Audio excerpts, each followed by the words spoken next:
What's up, guys? Are you a fan of Bacon Is My Podcast? And you're like, where can I find more stuff? Well, we've got the site for you at baconismypodcast.com.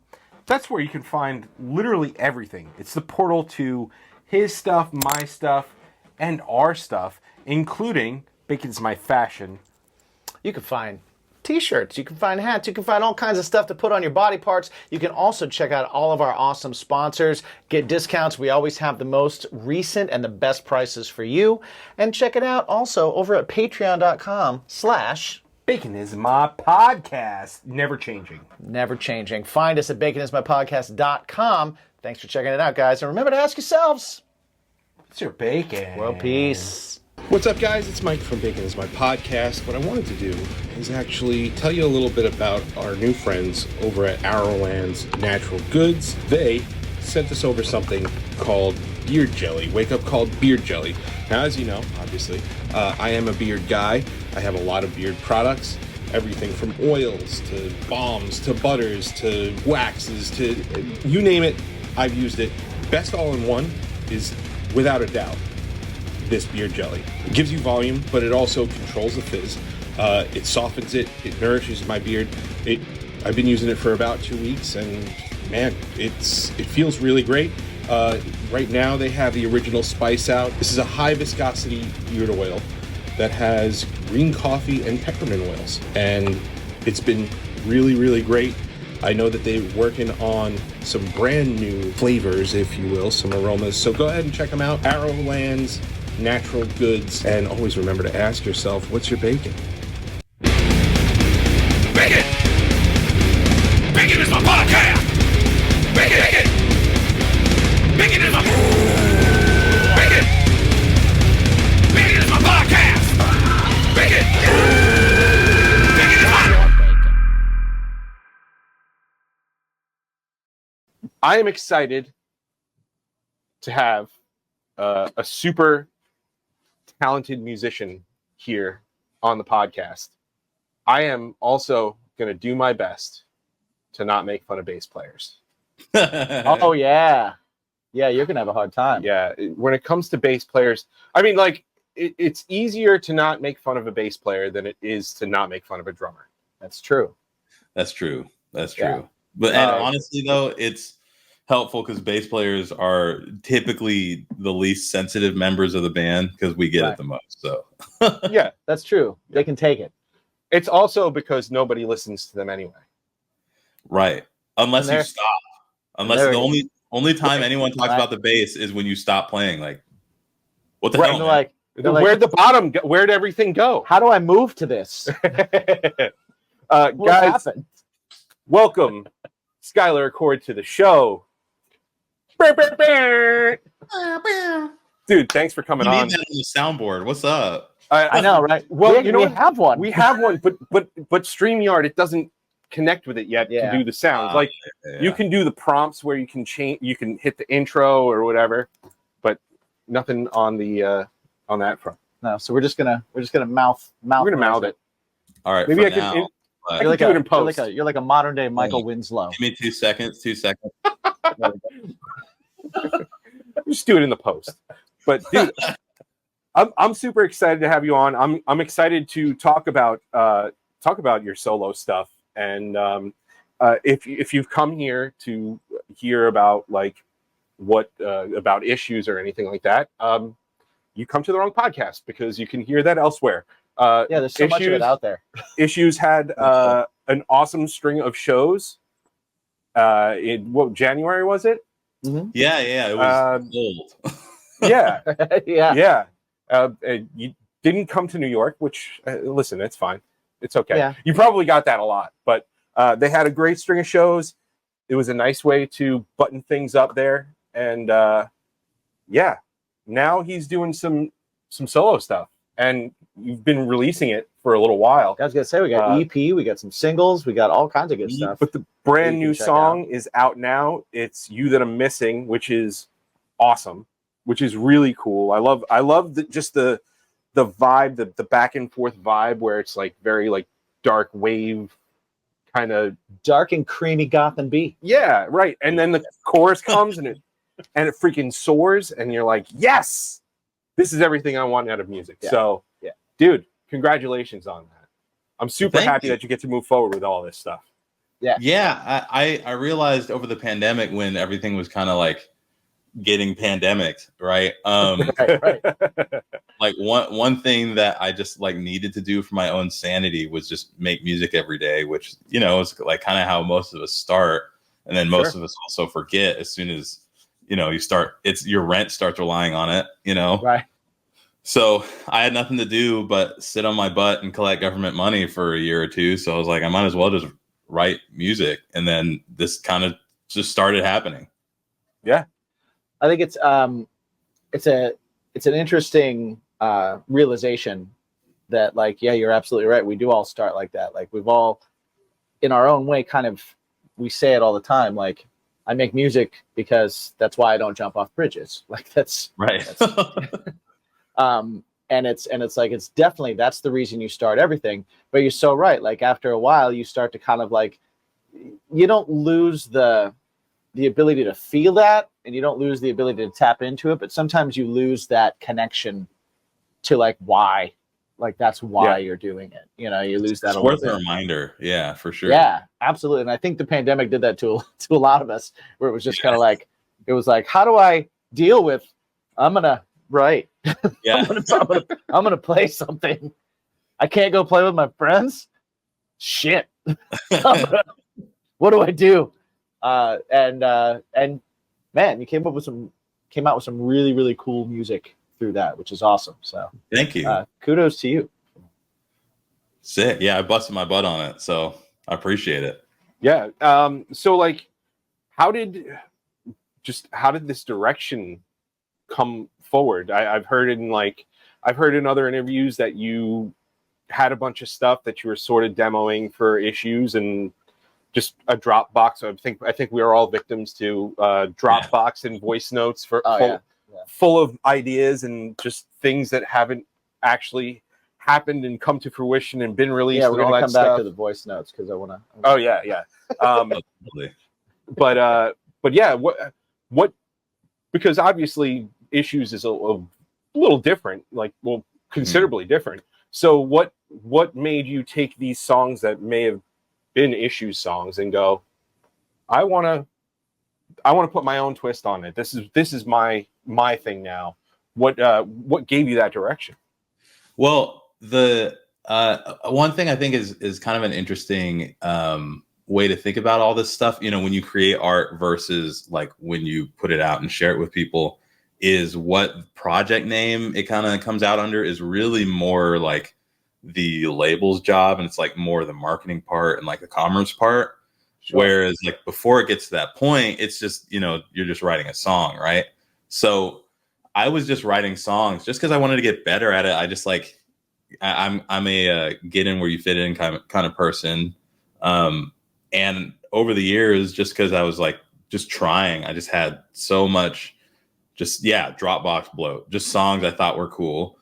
And I just wanted to get sick, and I was practicing singing and everything. And one thing that became pretty apparent with a lot of these songs is my voice and Tyler Carter's voice as a singer of Issues, for those who don't know, just aren't super compatible. Like the way I write is like, I just write like my voice goes down here, like his does not, for example. Yeah. So a lot of the stuff like I'd write and it just wouldn't work for Tyler's voice anyways, which wouldn't, you know, it didn't really matter. But then most of the time when I wrote, I didn't have any sort of like way to deliver it. Like it was all just like single instrument, like a piano. Uh-oh.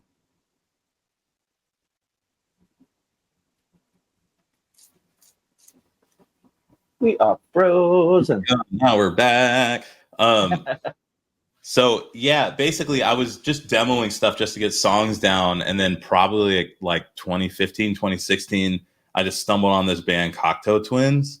Have you guys heard of them? Absolutely. Yeah.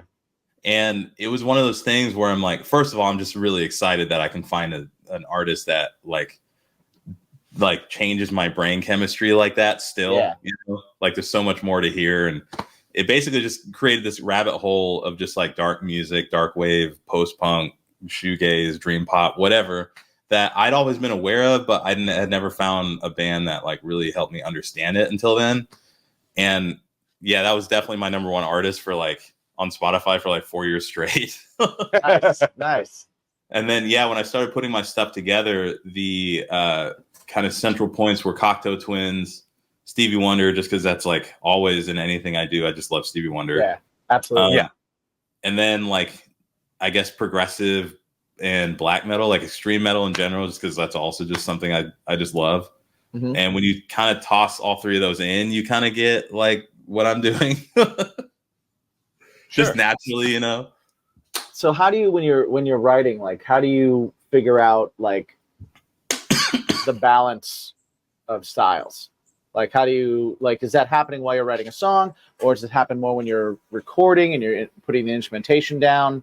Like, what's that process like? Because there's never like there's some dramatic and drastic shifts that happen in the music, but it's never in a way that's like nothing outstays its welcome. You know what I mean? Right. Which is, But then really, there's also really cool. Like it's interesting how but it's also one of everything those weaves things in. too, where because you do see a lot of, you know, some artists or even bands and stuff that try to throw a bunch of shit against the wall and be like, Right. hey, here's something that doesn't fit with this, but we did it anyway.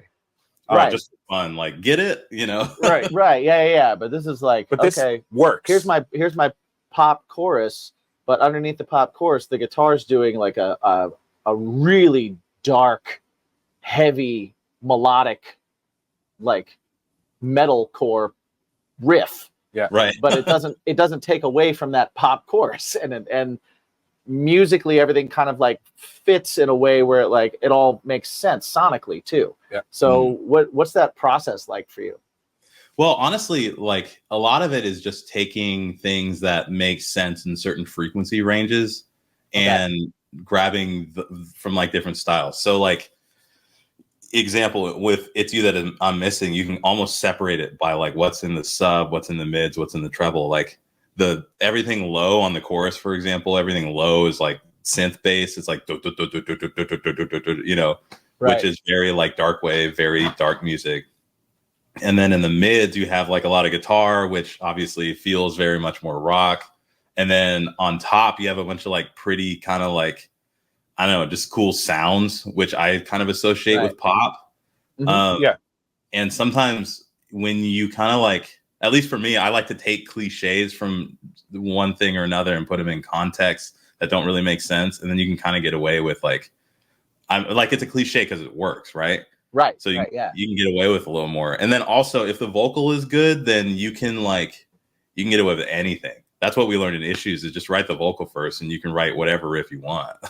That's true. That makes a lot of sense. Like if you've got a good vocal hook and the vocal is good and makes sense and it's a great vocal, then everything underneath it can be whatever it is. Totally. I feel like when bands get really good at meshing genres, it's because they understand what's supposed to be important and what's not supposed to be important at any given time.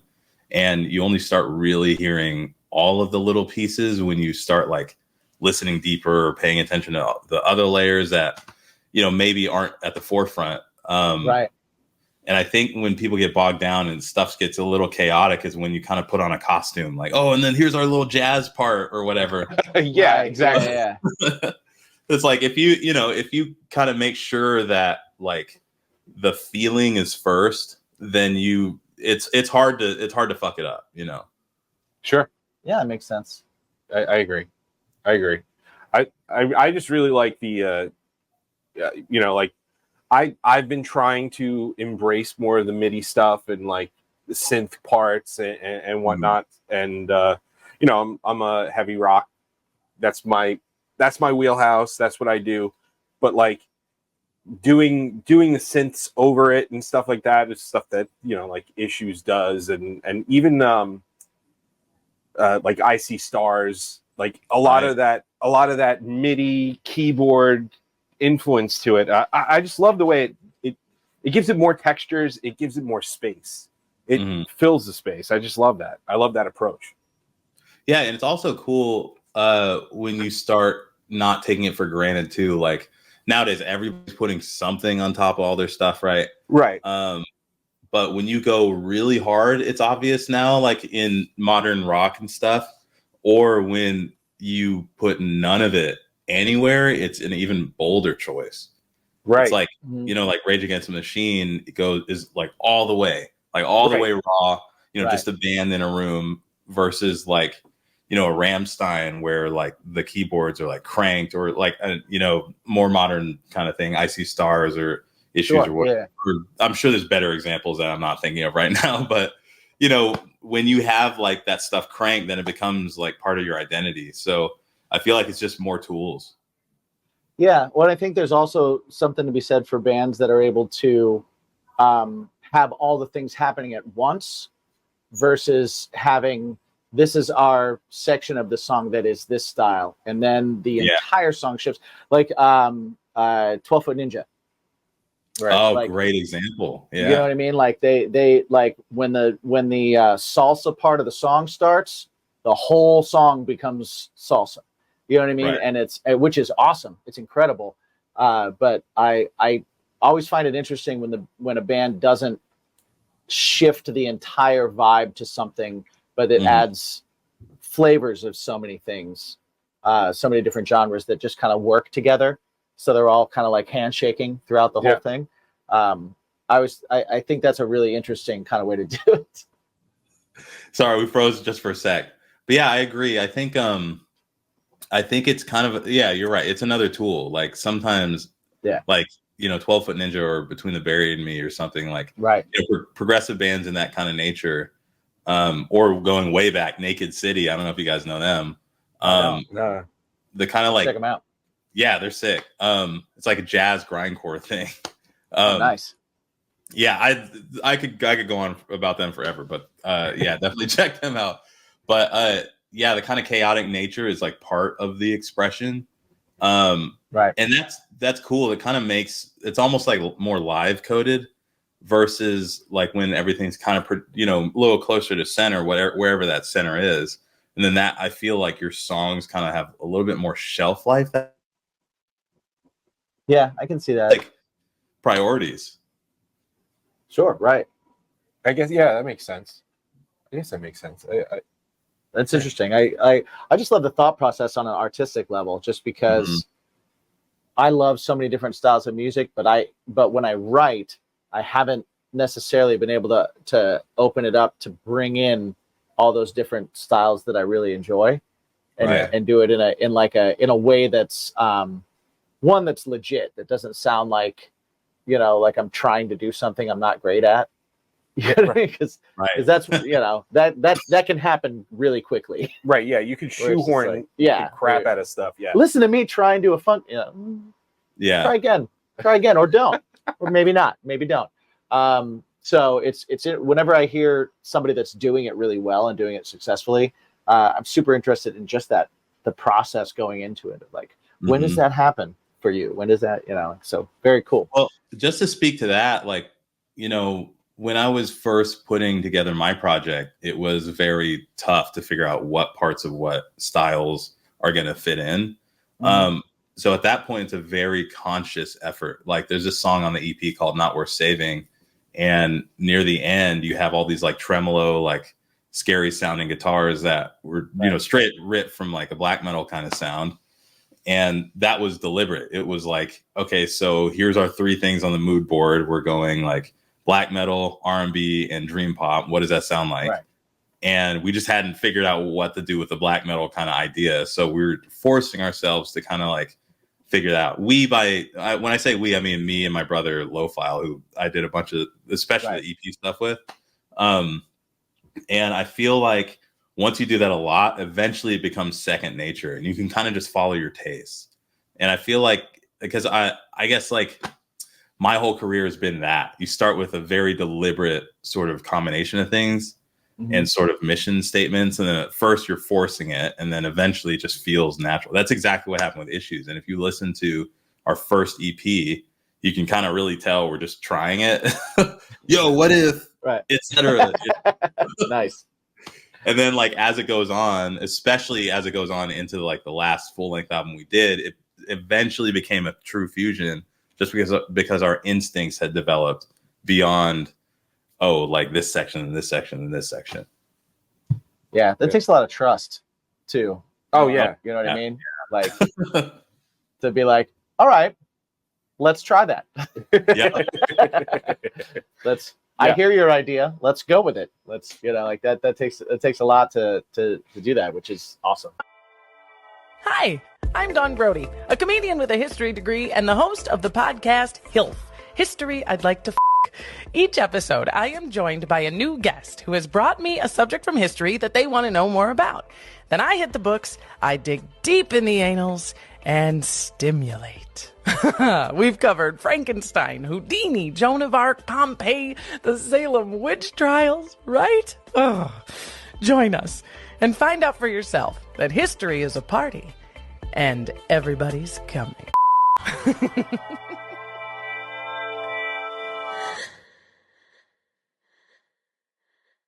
I'm Chris. And I'm Mel. And together we host the podcast Spoil My Movie. We were watching movies anyway. And we were having in-depth conversations about those movies too. So, we decided to share our thoughts with the world. You can expect me to gripe about inaccurate details like supposedly cold weather, but you can't see anyone's breath. And you can expect me to be totally adorable, but also psychologically deep. And by the end of each episode, we'll provide our respective ratings. Using a rating scale custom tailored to the movie in question. Check us out wherever you get your podcasts. We're everywhere. We're actually behind you right now. For sure. To that also, I wanted to. I happened to notice when listening to bass lines on things that you're not a ride the root guy. You are you're a groove guy, and I'm curious as to, because I play guitar and sing at the same time. I'm wondering how often you write something and you're into it and you're like, oh, this is sick, this is where it needs to be, and then you're like, oh shit, I have to sing while doing this. Well, do I dumb it down or do I how do I do this? Like what's your method there? Because I've done both. I've dumbed it down and then I've been like, all right, I just have to get better because this is what the song wants, so I have to do what the song wants. That's typically my motto is always just like get good. Like example, during the issue show, because we put out one last single, Since I Lost You, right, and it was not easy. I did not make that easy on myself. No, I can't imagine that it was. And when we got to especially the second verse, because I'm like ripping the entire second verse. I was like rehearsing it or practicing singing it at the same time, and I'm like, all right, I painted myself into a corner. I have no choice. So I just slowed it down and practiced it excruciatingly slow, literally for a month. The rest of the song like wasn't really that hard because like it's less about how much you're doing and more about how much you're doing with the vocal as opposed to the vocal, right? Yeah. Mm-hmm. And so that second verse took me the entire time. I didn't even practice the rest of the set. I refreshed my memory on most of the riffs I didn't know like the day before we started rehearsing because I was just like learning. So right. But yeah, I that kind of method, like I feel like it sucks at first, but then eventually you just end up like accidentally becoming Tosin Abasi or something, It's like, or like Polyphia. I know Polyphia does this where they'll write something like borderline impossible and be like, we'll worry about it when we get a tour. Right. It's just, that they have to nail it because they literally just have to. Right. Oh yeah. Well, that's the song. They're in that corner where it's like, if they don't nail it, it's like, what are you doing? Like, this is right. What's the point? You've done this to yourself. What I actually wanted to ask you about was a little bit about like the production process itself, because I know that you do production, you do produce people and stuff like that. You worked with a past guest of ours, Futuristic. So you're thinking of Color 8 probably, because Color A is Futuristic's band. Yes. Okay. Okay. Right. Yeah. So, yeah, I mean, like, how do you, because I kind of fall into the same thing. Like, I work with other people, other bands and stuff like that. Do you self-produce all this solo material? And like, when you do, I find that I don't think I produce myself the same way. Yeah. And then also, like, how do you juggle the hats of engineer, producer, performer when you're doing all this stuff? Because especially when you're doing vocal, like, instruments, whatever, it's just like, okay, this is a clean take, I'll keep it. But vocal stuff, it's so hard. It's so hard.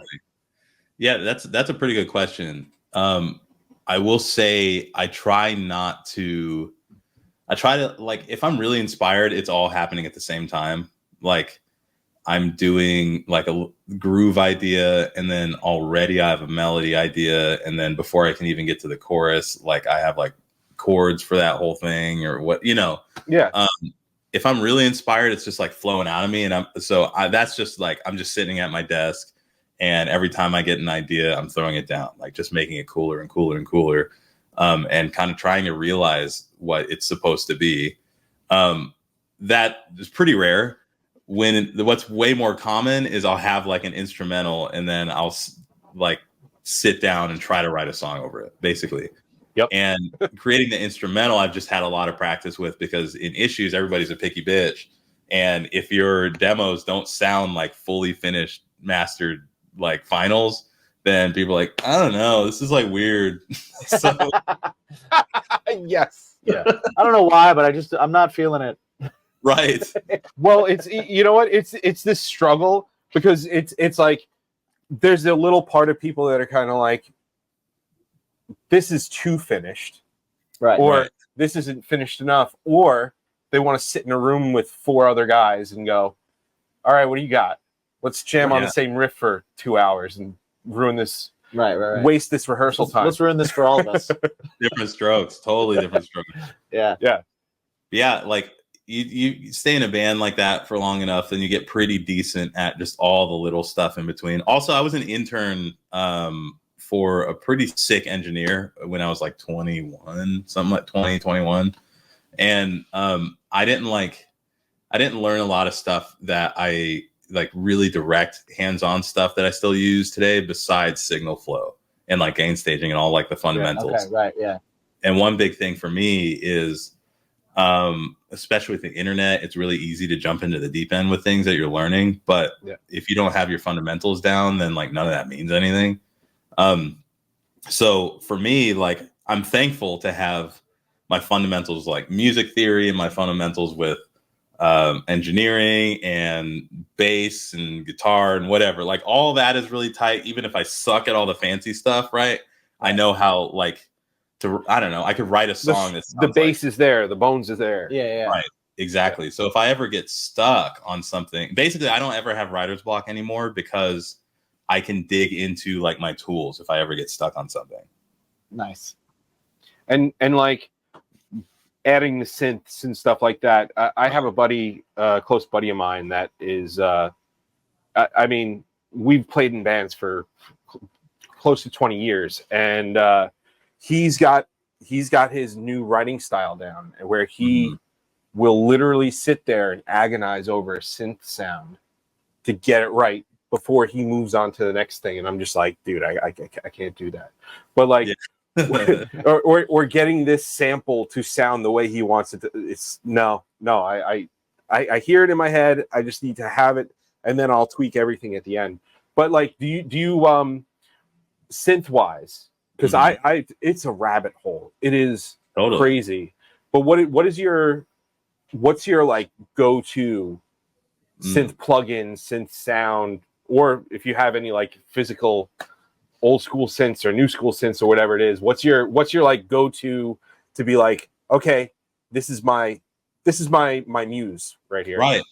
So actually, yeah, that kind of gets me into what I was talking about earlier with fundamentals and stuff. I feel like it's really easy, especially with Serum, because Serum's great and you can do basically anything with it. It's really easy to reach into the deep end and grab like an insane sounding synth that sounds like, I don't know, like an EDM thing or whatever, because it's just a preset and you tweak it or whatever. That's cool. But for me, it kind of complicated things. And again, thank God for 2 years to sit on my ass in government money. So, yeah, I bought a DX7, which, like, do you guys know what a DX7 is? I do, yeah. Yeah, it's like the Beauty and the Beast piano. Right, yeah. Yeah. So, yeah, like, I got one, and that's, like, pretty complicated and very fundamentally based. So, like, I got one over the pandemic and just, like, you know, would have a beer and, like, program sounds all night until I got good at it. Had a lot of fun with it. And then I ended up, I'm looking over to my right because that's where all my like hardware is. And then I ended up getting, what was my next thing? I think I got a Sub 37, which is like a modern like analog thing. So we have like the digital, really like 80s sort of twinkly thing. And then we have like a fat, like 70s sounding monophonic synth. So it only makes one note at a time and it sounds just huge, really good for bass. Yeah. And what I realized with those two synths was one's really good for certain stuff, the other is really good for certain stuff, and they don't really cross over. Like you can't really do like a DX7 thing with a Moog, and you can't do a Moog thing with a DX7. You can, but it's like kind of weird. So that kind of developed my philosophy, which is less like I have like one go-to and more like I have very specialized like kind of stuff. I'll get to a point where I'm like, oh, I need something really crazy sounding, and I'll use my what is it called? I think it's the Formanta Maestro, which is this Russian Soviet era synth from like the mid 90s that no one cares about, but it sounds like crazy. Okay. Actually, you know what? I'll literally play it for you. Actually, none of my stuff is labeled. This might not work. I'll try one. I just moved, so like I haven't written anything down. Okay, no, that was my one shot. It didn't work, but it sounds cool. So yeah. Are you looking for synths in like maybe the Soviet Union synth, like, or Soviet era synth? Like I you know, because we talk with a bunch of people that love this kind of stuff. Like that's a little obscure. So are you like becoming a little bit of a collector of like, oh well, this is kind of off the beaten path. Maybe I should get this and mess with that a little bit. I mean, a little bit, but not really, just because I don't have the space. Like, I like anything that's a little like uncanny valley. So it's like, okay, example, the fourth synth that I have that I haven't talked about is so there's this company called Sequential. They make really good synthesizers it's like a modern company, and everybody uses them. But the one I have is the last synth that Sequential came out with in the 80s before they went under and were out of the game for like 15 years. It was like a total bomb. And the reason I like that is because ain't nobody got it, you know? Right. It does a similar thing to the modern prophets, which is what those are called, but it's just like kind of like just slightly different. And that's more important to me than having like, oh, like the Premiere this or the Premiere that. I just, and this also, is industry standard. Right. Like, yeah. Sometimes and slightly different is what makes it great. You know what I mean? For sure. It stands out.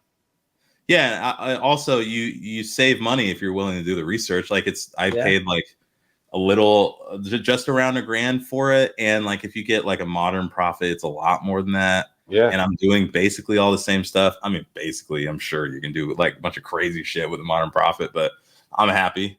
Yeah. Right. That's awesome. That's awesome. I love playing with that stuff. I do hate like honing in synth sounds and like tweaking stuff and doing things like painstakingly. My buddy is so good at it now. He's a lot of fun to write with, and it's like, oh, man, this is great. I don't have to do this. I spend so much time with sounds on anything. Like I spend so much time trying to get sounds, and then I'm like, I'm just gonna grab an acoustic and record it onto my phone. For real, I just almost as a matter of protest, I record my acoustic with my phone mic every time. Yeah, that's how every song starts for me anyway. Yeah, keep trying. Like in the final, like it's you that I'm missing. There's an acoustic guitar pan left and right. It's just like my phone mic. Like Nice, awesome, Oh. fantastic. I never That's did sick. that before, but you could do that very easily with all these all the DAWs. Especially on a Mac, you can just hook your Use phone up AirDrop. and it becomes Huh. I didn't think about that. That's a good idea. Yeah, the first time I had heard of that was I want to say electric what King Gizzard, Electric Wizard, whatever that band. I can never Okay. Yeah. They did a like kind of pandemic song, and they did an interview on NPR just talking about like all the stuff they did or whatever.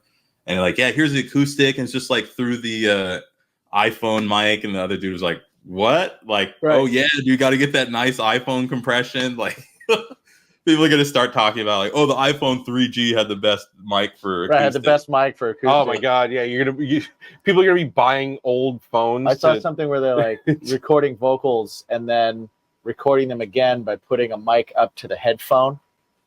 Oh, that's actually pretty cool. And they were like, yeah, it gives it a different kind of compression and a different so your playback is through the headphone, and then got another mic just jammed into the headphone, and that's how they're recording doubling the mic track. That's weird. Cool, right? Okay. I feel like what that would do is it would focus it into like the kind of spot, like all those or whatever, and it would probably be like kind of a cool distortion or something. Yeah. So creative, dude. It's I love I love reading old stories about like what they were doing, like what Queen was doing in the studio, and like what David Bowie was doing in the studio. Like, oh yeah, he's singing into a mic, and then he has a mic 10 feet away, and then another mic 15 feet away, and that's how he's tracking his vocal, and they're mixing those three. And it's like, what a weird. Okay. Yeah. Are you talking about Heroes by David Bowie?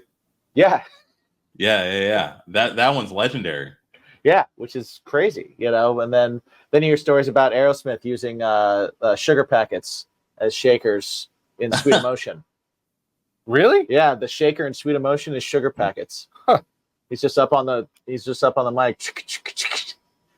Yeah, I think interesting. Yeah, I think the moral of stories like that is use what you have. Use what you have.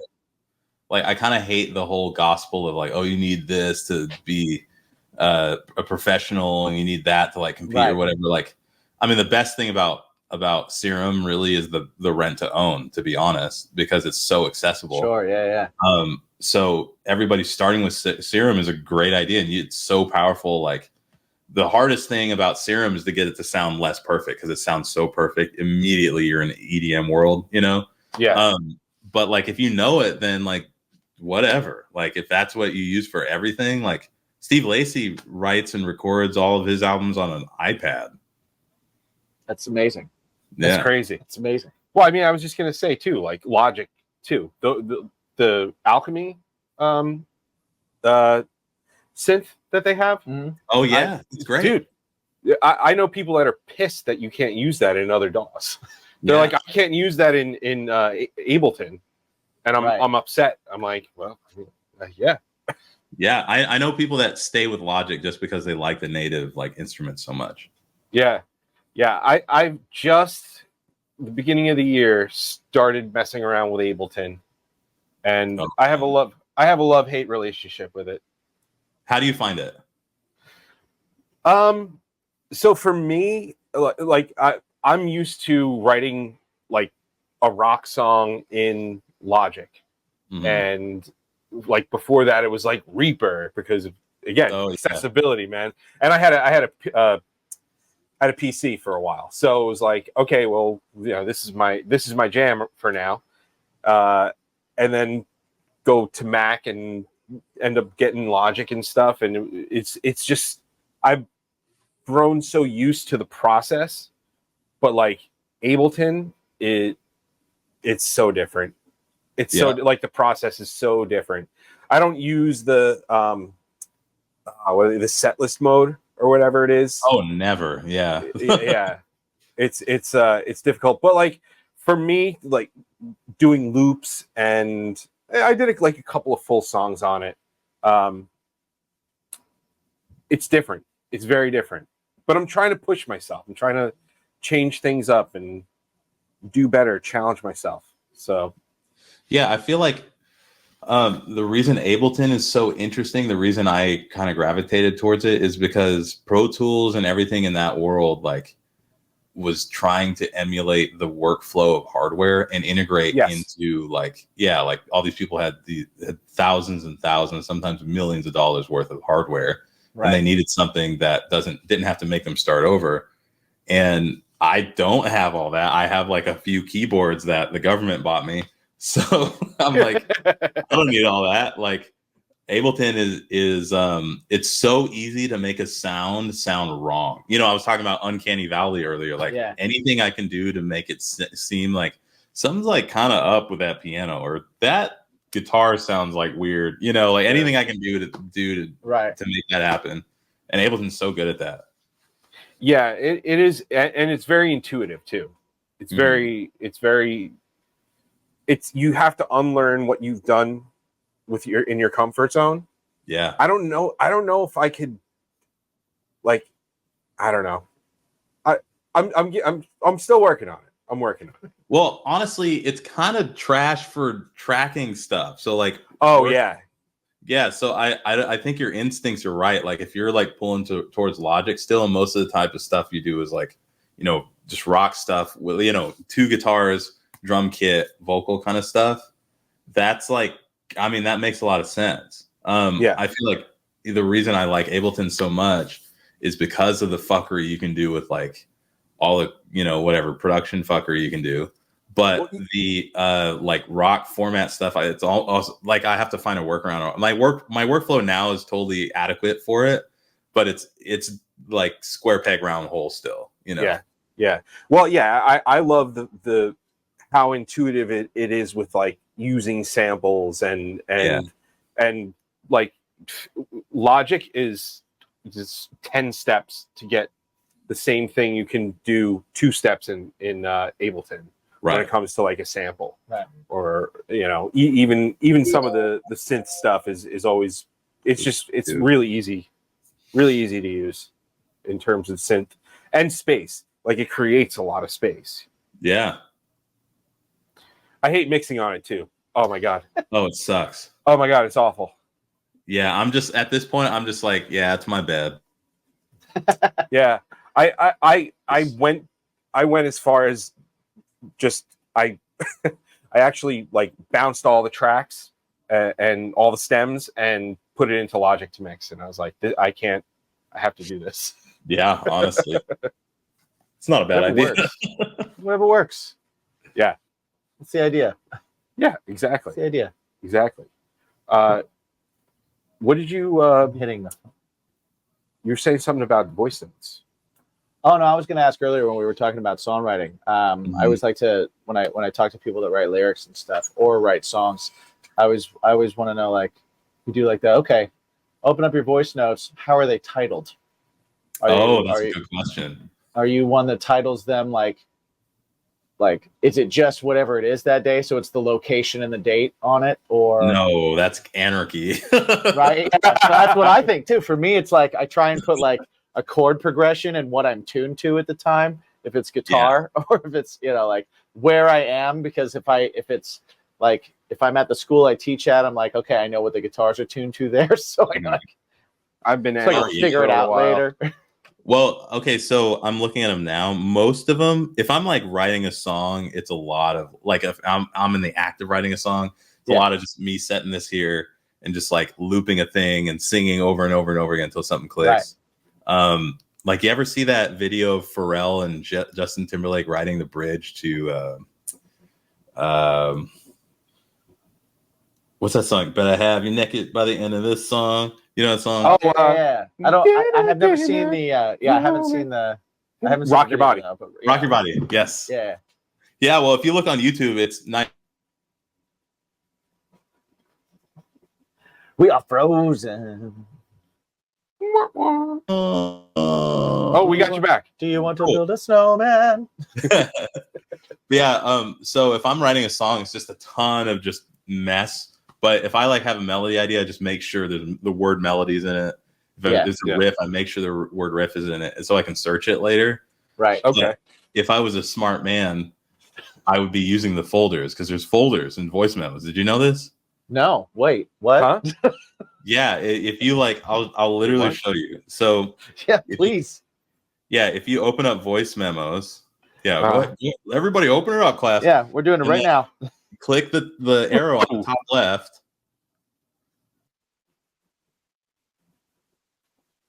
Right down. Oh. Holy crap! Right. Holy So crap! I have one folder. It's called music ideas, and there's literally one voice memo in there when I realized that there were folders, and I've never used it again. That's incredible. Did you guys not get enough? I know. Listen. I know this has been a great episode, right? Give me some more. But you've heard some commercials, right? Give me some more. Including this one. Mm-hmm. Right. Give me some more. But where can you find actual real episodes without commercials? Early and ad free. Patreon.com/bacon is my podcast. He actually got it right. Well, I just said it because I knew you weren't going to go with the joke. But if you're thinking, give me some more, that's where you go. Patreon.com/bacon is my podcast. Sign up for one of the tiers, and you can get early, ad-free episodes, extra episodes, stuff with us cooking, stuff with us eating stuff that makes us make horrible faces.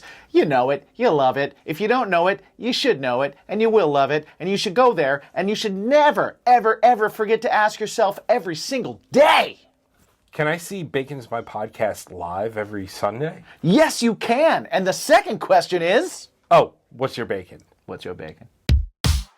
Welcome to Sorta Kinda Funny. We're a comedy podcast Brother and sister duo. where we take your guys' embarrassing moments and stories and turn them into humor because life's about laughing at yourself, and we are sure gonna laugh at ourselves. I am James. I am your main Mac Daddy host, and I'm also joined by a loser. Go ahead and introduce yourself, loser. Go ahead. Don't be shy. This is Lauren. Give it to them. Absolutely, Baby. absolutely. What did you say? Also, we sing a lot, so if you haven't listened to this first episode, I'm sorry.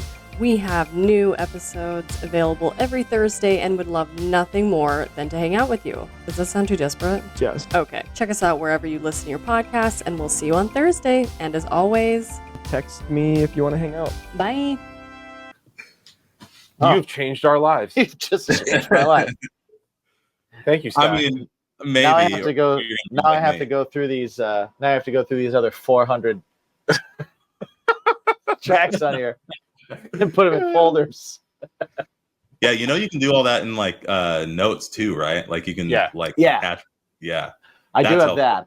I did when I figured that out. I was like, "Oh, this is gonna be so great. This is gonna be awesome now." Right. How I figured that out was a little embarrassing. I heard Jacob Collier talking about it. I'm like, oh, you could do that? Whoa. That's awesome. I think I accidentally like swiped something and it was like name folder, and I was like, "What?" Oh, right. Oh, no. I mean, I'm not yeah. talking about folders and notes. I mean, in the note, you can paste a voice memo. Right. You can paste. Yeah. Okay, cool. Yeah. That's the shit Yeah, that's pretty in amazing. my life. Yeah. Yeah. Um, Pretty excellent. so, Sky, before we head out here, Yes. the crux of this show is bacon, right? Like, Oh, and it's he gotta- described it In a word, in a way. right. He described it as is that thing in your life that makes it just a little bit tastier, a little bit better. Your topics at our main course. Yeah, exactly. Mhm. So you're a career musician, right? And for some career musicians, they gotta shut their brain off. They gotta, give that part of their brain a little bit of a rest. So what do you do to give that part of your brain a rest? What is it? What's your thing? Like, is it games? Is it movies? Is it Cooking, comic books? Are we- Is it cooking? Is it pro long walks wrestling? on the beach. It's okay. Charcuterie?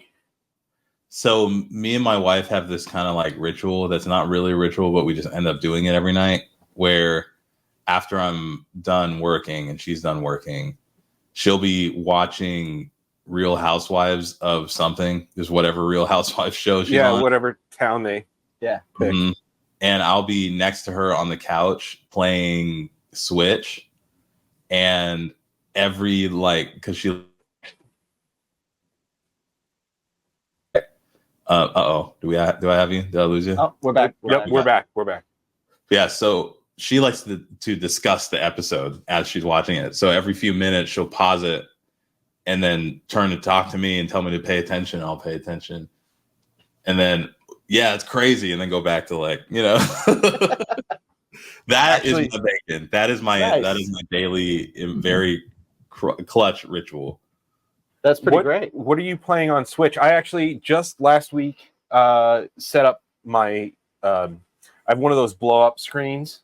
So I set it up in the backyard and we did the fam. The you did Switch the kids on and the, I, we on did the big one? we did Nice. Mario Kart. Oh, fantastic. And I spanked everyone. Oh, how'd your wife take that? Oh, she didn't like it. She's very competitive. She does not She's very like competitive. it. Yeah. That's sick. Yeah, I guess for me, my typical game during that portion of the evening is probably a roguelike or an RPG. It's usually Binding of Isaac. Okay. You know that game? Okay. Yeah. I've heard of it. Yeah, I have 1,300, 1,400 hours into it, something crazy. Just because, and really what that is a count of how often I do that. Or flights. That's also my airplane game. Or because it takes like 0 batteries, so you can play it and you can do like an entire travel day without having to charge. Oh, sweet. Really? That's just like a flight simulator? No, I mean it's just like a really small game. So if I'm doing if I'm playing Zelda or something, which of course I'm also playing, my Switch will last like 2 hours, 3 hours. Right. Yeah, so it's like just the perfect shut the hell down kind of game. And I'm That's at this point obscenely good at it. So nice. Fantastic. I love that. That's good. Those are good bacons to have. Right. Those are good bacons to have. And we had a guest talk about a game console that I actually know about and play. Also true. Oh, nice. Yes. Yeah. Usually people are like PS5. And I'm like, Xbox all right, One. what are we doing? And he's like, yeah, what are we doing? And I'm like, dude, I love NES. SNES, man. It's fun. Yeah, the Switch is great for all the emulations, old games and stuff. They're awesome. Well, they had for a little while. I don't know if they still do, but I know they had that monthly subscription where I think it's like 10 or 15 bucks a month, where you have everything, all the old stuff, which I haven't taken advantage of because I short on time these days. But one day, probably by the time that Switch 2 comes out.